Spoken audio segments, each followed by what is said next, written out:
Gracias, Beatriz. Espero que se me oiga bien.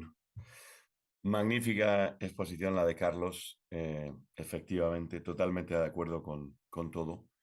Y yo voy a tocar algunos temas que precisamente ahora con el examen periódico universal hemos enviado a Naciones Unidas, entre muchísimos. Hemos enviado 10 temáticas que abarcan un montón de temas y en una de ellas había unos párrafos hablando precisamente del sistema electoral, que es un chiste, porque no es electoral, porque efectivamente, como ha dicho Carlos, no se elige, porque la raíz latina de elegir es escoger, legere, escoger. No puede haber el acto de escoger si no tienes opciones que escoger.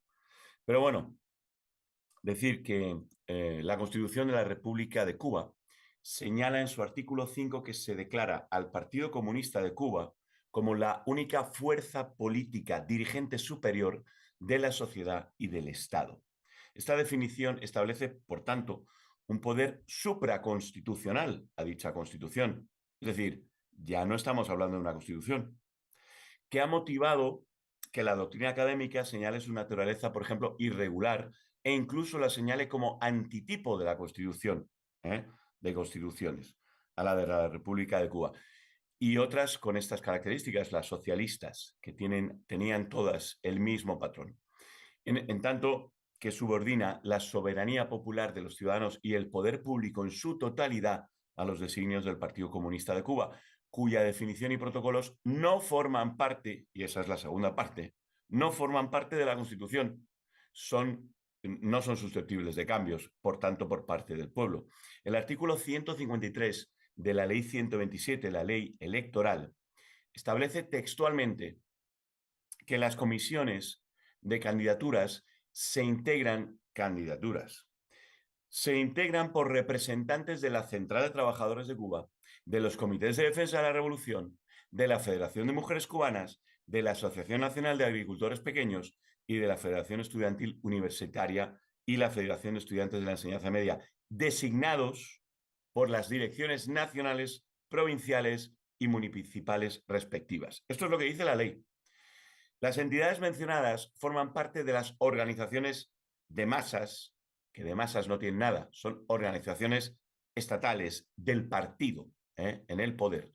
Y al respecto, el artículo 14 de la Constitución, además, establece que las mismas, las organizaciones supuestamente llamadas de masas, que hoy en día más que de masas son de pocas gentes y de muy malas gentes, se incorporan a las tareas, como dice la Constitución, se incorporan a las tareas de la edificación, consolidación y defensa de la sociedad socialista, siendo estas partes medulares del brazo político-social del Partido Comunista. O sea, estamos hablando que los que eligen son los del Partido Comunista, ¿vale? Y está clarísimo. Bien, a través de las comisiones de candidaturas, las organizaciones de masas proponen, aprueban y definen a los candidatos de entre ellas, para la Asamblea Nacional del Poder Popular, el Consejo de Estado y demás órganos electivos de la República de Cuba. Por ende, los delegados a la Asamblea Nacional del Poder Popular pertenecen o no pueden ser sino fieles seguidores de la dirección del Partido Comunista de Cuba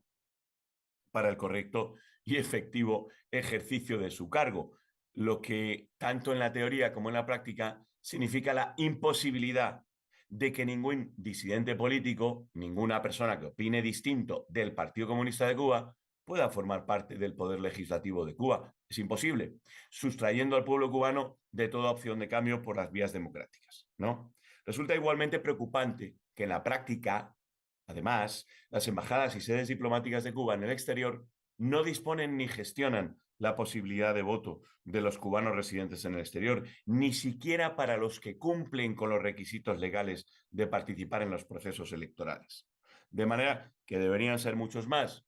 De manera complementaria, resulta que a tenor del artículo 109, incisos G y J de la Constitución de la República de Cuba, la Asamblea Nacional del Poder Popular elige al presidente y a los demás integrantes del Consejo Electoral Nacional y tiene la facultad de revocarlos. De esta forma, el partido que controla de facto la Asamblea Nacional también controla a través de esta y de forma directa y de las organizaciones de masas todo el proceso electoral, garantizando que en cada elección se conserve el control absoluto sobre la Asamblea y, por ende, una vez cada X años, vuelta a empezar, ¿verdad? Y, por ende, sobre todos los funcionarios, organismos y facultades que dependen o rinden cuentas a esta.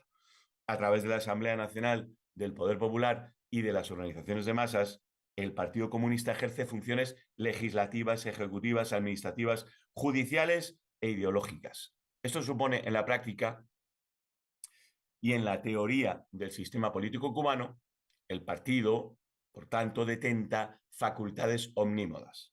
¿Y qué medidas a tomar? Y estas son algunas de las medidas que hemos propuesto en el examen periódico universal, que son interesantes y veremos que son de calado.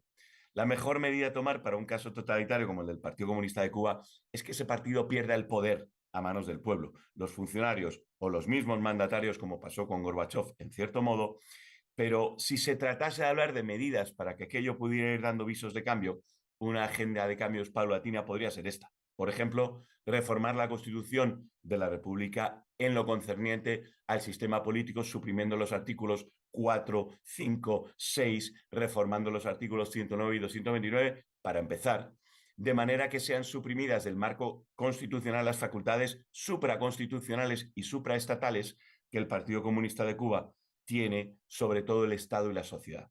Lo segundo sería reformar la Constitución y la ley electoral en lo concerniente a la conformación y funcionamiento del Consejo Electoral Nacional y las comisiones de candidaturas, de manera que se limite la influencia directa del gobierno y del Partido Comunista en los comicios. También habría que reformar las normas electorales en muchos aspectos, pero también para permitir la participación de los ciudadanos cubanos y los nacidos en Cuba, por incluir a todos, que residan fuera de Cuba. Reformar también la Constitución y la ley electoral para permitir la inscripción y participación en el sufragio activo de todos otros partidos y candidatos fuera de los afiliados al comunista de Cuba y sus organizaciones de masas. Don Javier, le queda un minuto. Sí, perfecto. Y permitir, por supuesto, la participación de observadores internacionales en los procesos electorales, porque lo de este año efectivamente ha sido una pantomima. Es decir, temas troncales, ¿verdad? Pero temas muy troncales. Por ello vuelvo a lo mismo de antes. Mucho me temo que todos estos cambios no son viables dentro del entramado político actual de Cuba y es más probable augurar un cambio interno de otras maneras, quizá más precipitado y quizá dentro del propio régimen, porque aún no hay dos alternativas para ese pueblo. Es decir, no hay una oposición que tenga las mínimas oportunidades de ganar la simpatía de las masas y plantear una alternativa, evidentemente porque les torturan, maltratan, hostigan, encarcelan y amenazan, día tras día hasta que consiguen que uno por uno, salvo excepciones heroicas, salgan del país. Bueno, pues en la última elección a la Asamblea, un chiste. 470 candidatos para 470 puestos. No había alternativa. Por tanto, lo que decía Carlos, no era una elección porque no había posibilidad de escoger. La raíz de la palabra elección viene de legere, del latín, y es escoger. Y ahí no se escoge. Entonces, bueno, pues no quiero entretenerme más, pero bueno, decir y corroborar que efectivamente estamos ante una pantomima que no se le puede llamar elecciones, sino se le puede llamar voto coactivo de una estructura criminal para decirle a los tontos que quieran escuchar eso que han hecho unas elecciones.